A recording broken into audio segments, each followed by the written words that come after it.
पांचवी classes, myself Mandaliya Surabhi. And last में हमने जो आपका चैप्टर था सेल्स बैलेंसिंग वाला, उसका हमने जो डिस्कशन था वो कर लिया था, उसके सम का डिस्कशन हो गए हैं। सो आज हम डिपार्टमेंटल अकाउंट और जो आपका जॉइंट लाइफ पॉलिसी वाला अकाउंट है उसका 2 सम का सॉल्यूशन है वो मैं आज आपको बता रही हूँ। अब देखो, सबसे पहले मैं क्वेश्चन 4 ले रही हूँ, उसके बाद हम क्वेश्चन 3 करेंगे। अब यहाँ पे सबसे पहले आपको बोला है कि अर्पण, दर्पण एंड तर्पण वर partner sharing profit and loss ratio 2:1:1 and उसके बाद उसकी जो पॉलिसी की अमाउंट है वो है 20,000 एंड उसकी जो 2,000 जो है वो हमारा प्रीमियम है। The accounting year ends 31 December every year, यानी कि हमारा जो अकाउंट्स क्लोज हो रहा है वो 31 दिसंबर को हमारा अकाउंट्स जो है वो क्लोज हो रहा है। अब दर्पण जो हमारा पार्टनर है उसकी डेथ होती है और वो भी 15/2/2024 के दिन। The firm received the policy amount on 15/3/2024। सो हमें जो भी जर्नल एंट्री करनी है वो कौन से ईयर की करनी है, 2024 की। यहाँ पे आपको बोला है कि ओनली आपको कौन से ईयर की जर्नल एंट्री पुटअप करनी है, यानी कि 24 की जो एंट्री है वो ही हमें करनी है। अब सबसे पहले आपको यहाँ पे कुछ केसेस दिए हैं कि यानी कि एक है रेवेन्यू एक्सपेंस की मेथड से आप कीजिए, if the premium was treated as capital expenses, और लास्ट में सरेंडर वैल्यू वाली जो आपकी मेथड है। अब ये सब यहाँ पे पूछने का एक मोटिव क्या है कि इसमें सारी की सारी मेथड्स जो है ये जॉइंट लाइफ पॉलिसी की वो सारी की सारी एक ही मेथड में आ जा रही है, इसलिए आपको ये सम जो है वो पूछा गया है। अब यहाँ पे देखिए, सबसे पहले आपको ये जो सम है ये आपकी बुक में कौन सा है, आपकी बुक का इलस्ट्रेशन 7 जो है ये एज इट इज आपको यहाँ पे दिया गया है। सिर्फ थोड़े से नाम में चेंजेस हो सकते हैं, बाकी सेम टू सेम वही सम आपको यहाँ पे दे दिया है। अब सबसे पहले आपको क्या करना है कि सभी के सभी मेथड्स की आपको जर्नल एंट्रीज जो है वो अच्छे से याद रखनी पड़ेगी। अगर आपको जर्नल एंट्रीज आ रही है उसके बाद ही आप जो है वो मतलब जो भी पॉलिसी की अमाउंट है या फिर ये जो प्रीमियम की अमाउंट है वो आप उसके बाद ही आप लिख सकते हो। अब देखो, ये आपका इलस्ट्रेशन 7 है, मैं आपको एक बार एक्सप्लेन कर रही हूँ। ये देखो, यहाँ पे भी आपको सबसे पहले कौन से मेथड है, रेवेन्यू मेथड से ये सम जो है वो सॉल्व किया है। उसमें सबसे पहले बोला है कि आपको सिर्फ और सिर्फ 2024 की ही जो भी एंट्री है वो करनी है। सो यहाँ पे भी 2024 की गई है। अब देखो, सबसे पहला है premium account debit to bank account, यानी कि प्रीमियम जो है वो हमने पेमेंट किया होगा तो उसकी हमने 2000 की दी। अब ये जो प्रीमियम है वो कब हम पेमेंट करते हैं, 1 जनवरी, तो यहाँ पे हमने लिखा है 1 जनवरी। अब ये लास्ट ईयर है, इसका मतलब पार्टनर की डेथ हुई है और पार्टनर की जब डेथ होती है उसके बाद ही हमें क्या मिलता है, जॉइंट लाइफ पॉलिसी की अमाउंट जो है वो हमें उसके बाद ही हमें मिलती है। तो यहाँ पे bank account debit to joint life policy में आपको 20,000 रुपीज़ जो है वो रिसीव हो गए। अब उसके बाद आपको पार्टनर्स में पॉलिसी की कितनी अमाउंट डिस्ट्रीब्यूशन करनी है। सो मुझे वो जानने के लिए क्या करना पड़ेगा कि मेरी जो भी पॉलिसी है वो 20,000 की है, तो उसमें उसी पॉलिसी को हम पार्टनर्स में डिस्ट्रीब्यूट कर देंगे। उसी मेथड को हम क्या बोलेंगे, रेवेन्यू मेथड। यानी कि जब भी आपको रेवेन्यू मेथड का जो भी जर्नल एंट्रीज आपको करने की हो, तब आप जब यहाँ पे अमाउंट यानी कि वैल्यू जब डाल रहे हो उस वक्त आप क्या देखोगे कि अगर यहाँ पे हम पार्टनर्स को डिस्ट्रीब्यूट कर रहे हैं तो आपको जॉइंट लाइफ पॉलिसी की कौन सी अमाउंट जो है वो डिस्ट्रीब्यूशन में डालनी है। तो यहाँ पे 20,000 जो हमारी पॉलिसी की वैल्यू है एज इट इज ही आएगी। अब उसके बाद आती है कैपिटल एक्सपेंसेस वाली। अब ये जो कैपिटल एक्सपेंस वाली मेथड है ना, उसमें क्या है, आपको जर्नल एंट्रीज जो है वो तो आपको खुद से ही बनानी पड़ेगी, यानी कि खुद से ही याद रखनी है। उसमें कोई ऐसी कोई ट्रिक नहीं है कि आप ऐसे याद रखो, आप नॉर्मली समझ लो, उसके बाद आपको आ जाएगी। अब यहाँ पे देखो, दूसरा जो भी कैपिटल एक्सपेंस से भी हम कर रहे हैं, तब 1 अप्रैल को तो 1 जनवरी को हम क्या करेंगे, प्रीमियम जो है वो हम पेमेंट करेंगे। उसके बाद हमें क्या मिलेगा, पॉलिसी की अमाउंट जो है वो रिसीव होगी। अब जब पार्टनर्स के बीच डिस्ट्रीब्यूशन की बात आती है तो उसमें क्या होगा कि ये जो 12,000 यहाँ पे क्यों दिए हैं, यानी कि हमें क्या किया है कि हमारा जो भी ये फर्म है, ये पार्टनर्स जो है, जो भी हमारा ये फर्म है, ये कब स्टार्ट हुआ था, यहाँ पे आपको डेट दी है 1/1/2021 को हमारा फर्म स्टार्ट हुआ था और ये हमारी पॉलिसी जो है वो ख़त्म कब हुई, 2024 फर्म स्टार्ट हुआ, मीन्स कि आपकी पॉलिसी जो है वो तब बनवाई गई होगी 1/1/2021 को बनवाई गई होगी, और 15/2/2024 को कोई एक पार्टनर की डेथ की वजह से ये पॉलिसी की अमाउंट आपको रिसीव हो रही है। यानी कि 2021 से लेके 2024 तक हमारी पॉलिसी जो है तो वो चली है। अगर ये पॉलिसी चली है तो उसका जो भी हमने प्रीमियम पेमेंट किया होगा वो सारे के सारे प्रीमियम की अमाउंट हमें यहाँ से माइनस करनी होगी।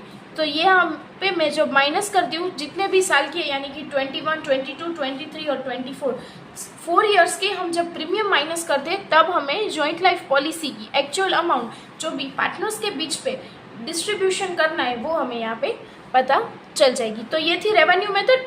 अब शॉर्ट में ही याद रख सकती हूँ कि रेवेन्यू में हमें जो भी आपकी पॉलिसी की अमाउंट है वही डिस्ट्रीब्यूट करनी है।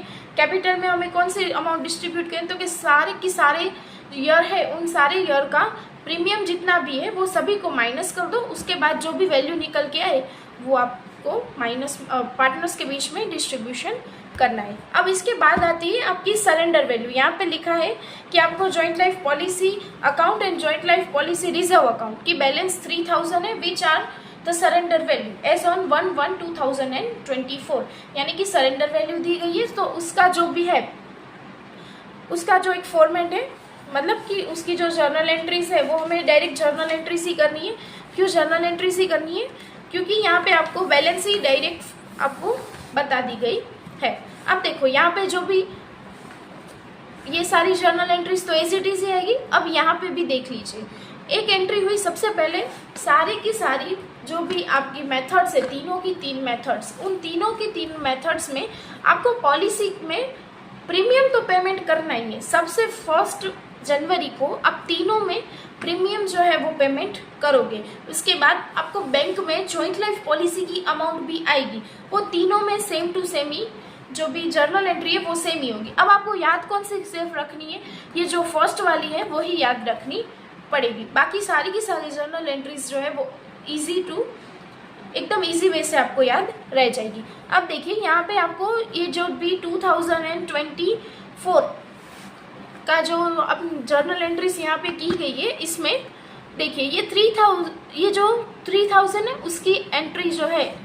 वो एक्स्ट्रा आएगी, क्योंकि आप ये जो है वो सरेंडर वैल्यू वाली मेथड है, और सरेंडर वैल्यू जो भी मेथड है उसमें आपको रिजर्व जो है वो रखना होता है। सो ये 3000 की जो एंट्री है ये वो।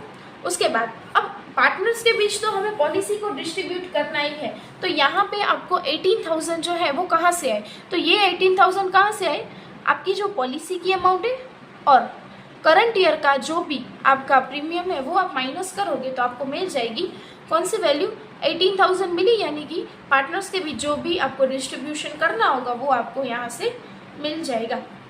इन शॉर्ट आपको क्या याद रखना है कि इसमें हम फुल पॉलिसी की वैल्यू पार्टनर्स के बीच डिस्ट्रीब्यूशन करते हैं, यहाँ पे सारे की सारे ईयर्स के जो भी प्रीमियम है वो माइनस करके करते हैं, और लास्ट में आपको करंट ईयर का जो भी प्रीमियम है यानी कि पॉलिसी की अमाउंट माइनस करंट ईयर का जो प्रीमियम है वो हम माइनस करते हैं तो हमें मिल जाती है पार्टनर्स के बीच के जो भी डिस्ट्रीब्यूशन की अमाउंट है वो हमें यहाँ पे मिल जाएगी। तो ये ऐसे 18,000 जो है वो हमें मिल जाएगा। तो हम सम नंबर 3 जो है यानी कि क्वेश्चन 3 आपका बुक में जो पेपर में जो पूछा गया है उसका सॉल्यूशन जो है वो मैं आपको बता रही हूँ। यहाँ पे मैंने एक्सपेंसेस जो है वो ऑलरेडी मतलब मैंने सम्स जो है वो पूरा का पूरा करके रखा है, आप उसका सॉल्यूशन जो है उसका स्क्रीनशॉट ले सकते हो। अब यहाँ पे आपको कुछ इन्फॉर्मेशन दी गई है यानी कि कुछ एक्सपेंसेस जो है वो आपको यहाँ पे दिए। अब ये जो सारे एक्सपेंसेस जो है उस एक्सपेंसेस को आपको क्या करना है, अपोर्शनमेंट ऑफ एक्सपेंसेस, यानी कि उन सभी को आपको सिर्फ और सिर्फ डिपार्टमेंट के बीच में डिस्ट्रीब्यूशन जो है वो करना है। अब यहाँ पे सबसे पहला आपका जो एक्सपेंसेस है वो दिया है पावर। अब ये जो पावर है वो तो आपको ऑलरेडी एक्चुअल पावर जो है वो यहाँ पे गिवन है। उसके बाद है इंश्योरेंस ऑफ स्टॉक, तो यहाँ पे उसके रिलेटेड भी इंफॉर्मेशन दी है वैल्यू ऑफ स्टॉक की। फिर है सुपरविजन एक्सपेंसेस। अब ये जो सुपरविजन एक्सपेंसेस है वो कौन से रेशियो में जाती है, सो वो आएगी नंबर ऑफ एम्प्लॉयज़ में आएगी। उसके बाद आपको दिया है रिपेयर्स, और जो ये जो रिपेयर्स है वो आएगा वैल्यू ऑफ मशीनरी में। उसके बाद है इंश्योरेंस ऑफ मशीनरी, वो भी आएगा मशीनरी में। फिर लाइटिंग जो है उसके लिए आपको कुछ लाइटिंग रिलेटेड एक्सपेंसेस या कुछ दिया होगा, सो उसके अंदर आपको डिस्ट्रीब्यूशन जो है वो करना होगा। अब यहाँ पे आपको लाइटिंग के लिए दिया गया है, कुछ नहीं दिया, इसका मतलब आपको लाइटिंग को भी एरिया ऑक्यूपाइड में डिस्ट्रीब्यूशन जो है वो करना, एरिया ऑक्यूपाइड जो है उसमें आपको डिस्ट्रीब्यूशन करना है। अब इसके बाद यहाँ पे फ्रेट आपको दी गई है, जो फ्रेट है उसका डिस्ट्रीब्यूशन आपका होगा बेसिस ऑफ परचेज, यानी कि जो आपका फ्रेट का होगा परचेसिस में। उसके बाद रेंट एंड टैक्सेस जो आएगा एरिया ऑक्यूपाइड में। यहाँ पे भी मैं लिख देती हूँ सो आपको इजी रहेगा। यहाँ पे आएगा एक्चुअल पावर में। फिर इंश्योरेंस ऑफ स्टॉक जो है वो आपको दिया है वो है, तो वो आएगा वैल्यू ऑफ स्टॉक में। फिर आएगा सुपरविजन एक्सपेंसेस जो आएगा नंबर ऑफ एम्प्लॉयज़। फिर आपको दिया गया है रिपेयर्स, सो रिपेयर्स जो है वो आएगा मशीनरी में, यानी कि वैल्यू ऑफ मशीनरी में। ये भी वैल्यू ऑफ मशीनरी में। फिर आया है लाइटिंग, लाइटिंग जो है वो आएगा एरिया ऑक्यूपाइड में, क्योंकि उसके लाइटिंग के रिलेटेड और कुछ इन्फॉर्मेशन नहीं दी गई है, तो उसका मतलब कि वो उसको हम एरिया ऑक्यूपाइड में डिस्ट्रीब्यूशन जो है वो कर देंगे। फिर है यहाँ पे आपका कैंटीन एक्सपेंसेस दिया है, सो ये जो कैंटीन एक्सपेंसेस है ये आएगा आपका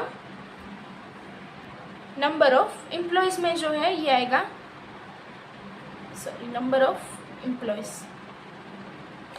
उसके बाद डेप्रिसिएशन ऑन मशीनरी, तो ये भी मशीनरी की वैल्यू में ही जाएगा, यानी वैल्यू ऑफ मशीनरी में। उसके बाद है सेल्समैन का जो भी कमीशन है तो वो सेल्स रिलेटेड है, तो उसको हम डिस्ट्रीब्यूशन करेंगे सेल्स में। ये डिस्ट्रीब्यूशन हो जाने के बाद आपको एक बार चेक करना है कि ऐसी कोई इन्फॉर्मेशन नीचे कोई पैराग्राफ में दी गई है जो डिस्ट्रीब्यूशन हो सकती है, तो वो जो इन्फॉर्मेशन है तो उसे हमें भी ये स्टेटमेंट के अंदर लिखना है। सो यहाँ पे देख लीजिए मैंने डिस्ट्रीब्यूशन करके ही यहाँ पे दिखाया गया है। सो अब इसका भी स्क्रीनशॉट जो है वो ले सकते हैं।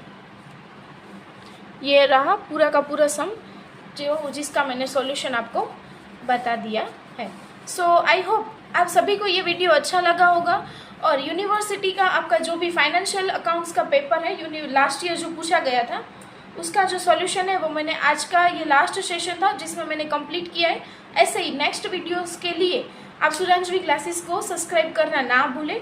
और अभी के जो भी नेक्स्ट सेशन आएगा उसमें हम बिजनेस अकाउंट्स का जो यूनिवर्सिटी का पेपर पैटर्न है और उसका जो भी सॉल्यूशन है वो मैं आपको बता दूंगी। और आपके लिए एक होमवर्क है कि ये जो MCQs है अगर आपसे सॉल्व नहीं हो रहे तो मैं आपको मुझे कमेंट सेक्शन में बताना होगा।